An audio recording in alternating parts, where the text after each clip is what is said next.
Good evening from New York. Breaking news on the television career of Rod Blagojevich in a moment. But before that, this is Tuesday, April 14th, or as they call it on Fox News, Teabag Eve.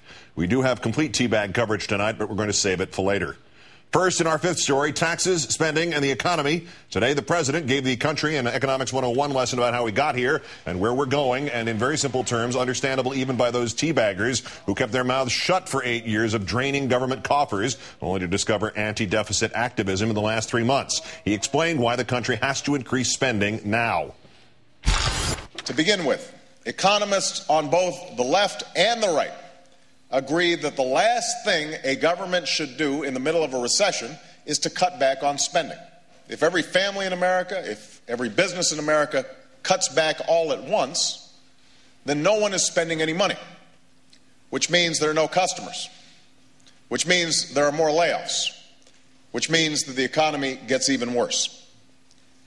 That's why the government has to step in and temporarily boost spending in order to stimulate demand. That's exactly what we're doing right now. That explanation, not a new one, not enough to satisfy insatiable teabaggers nationwide who claim to represent widespread dissatisfaction with government tax policy and stimulus spending. Fox News mouthpieces echoing that claim, reporting as fact that Americans overall are upset with high taxes and rising up against Mr. Obama's stimulus package. Despite claiming neutrality on those policies and the teabag movement itself, Fox has whipped up excitement for the parties, recruiting viewers to come out, guaranteeing huge outdoor gatherings, spilling into the streets, choking off traffic with all their teabagging.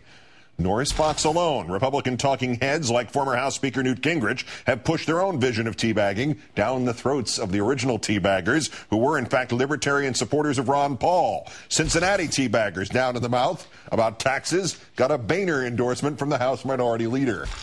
And the nation's teabagging, of course, impossible without this man, a Dick Armey at the head of it. The former House Majority Leader representing right-wing moneybags who have blown wads of cash to make the movement look as if it's coming from the bottom up and not the top down. In fact, a new poll finds that Americans are less upset about taxes than they have been for years. A majority of Americans saying they pay a fair amount or too little for only the second time in 52 years, suggesting that if enough counter-protesters rear their head tomorrow, if things get too testy, teabagging might just blow up in Fox's face. With us now, MSNBC political analyst Richard Wolff. Good evening. How are you? I'm good. Thank you for calling the guy with the accent to talk about the tea. That's very kind of you. That's the only thing that wasn't intentional in the last 5 minutes. Who is this supposed to impress, Richard? I mean, this supposed grassroots element here, it doesn't hold up to scrutiny. The AtlantaTeaParty.net here is not only a domain registered in Washington State, but it openly names sponsors including Gingrich's Americans for Prosperity and Army's group Freedom Works. What agenda are the teabaggers serving, even if they don't know it? Well, obviously there's grassroots envy here. The Republicans have been looking for years at what the Democrats have been doing, what progressives have been doing online, and saying we want some of that. The problem is grassroots movements have to come, sorry, but they have to come from the grassroots. And corporations running these kinds of things or using intermediaries to do this kind of thing never works. It looks surreptitious, it's secretive, which is precisely the opposite of what these open grassroots movements are. Now, the other piece of this, the other agenda, there's nothing wrong with having an ideological bent to this stuff. You know, there is a real debate for this 10% of the country that seems to believe passionately the Obama administration is socialist. That's fine. If they want to do that, they want to go protest, that's okay. But if the Republicans, if conservatives think that Newt Gingrich and Dick Armey are the future of their movement and their party, then what does that make Bobby Jindal? An infant?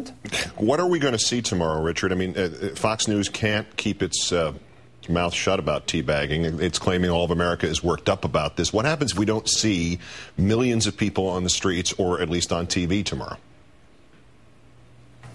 Well, deep embarrassment, but I doubt that Fox News will show you the empty scenes on the sides of the camera shot. I mean, this is all about, it's like a roadshow for Fox News. And again, that, people often think Fox News is driven by the ideological, political thing. It is first and foremost a commercial enterprise. And look, again, this movement, if you want to call it that, has helped their ratings, but it's an illusion to think that it moves beyond the hard core of the party, that 10%, which is never going to get them to take over Congress, never mind the White House again. Just as a political stunt, and I know this may not have occurred to anybody, but did anybody vet this for, I'm not saying any have been used at this point, but has anybody vetted this for double entendres?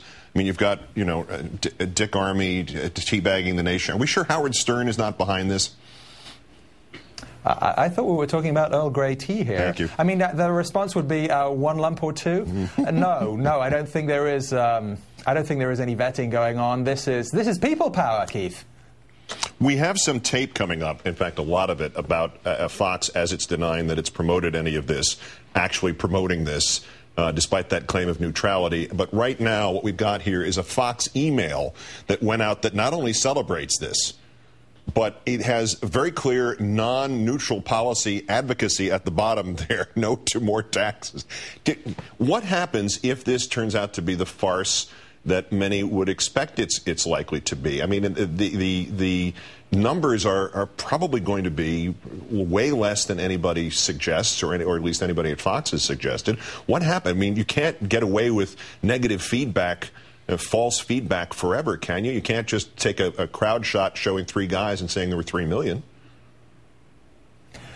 No, you can't, but it does rely on someone outside the Fox News prism showing the full picture. I mean, look, Fox News, all credit to them, they get great numbers for cable news, but that doesn't look like a lot of people. It doesn't look like an Obama rally when you put them all together. And so I think there is a real risk of embarrassment factor for them. Let's hope they show some real muscle, because it would be good for politics. Richard Wolff of MSNBC bearing with us. Great thanks as always, sir. Thank you, Keith.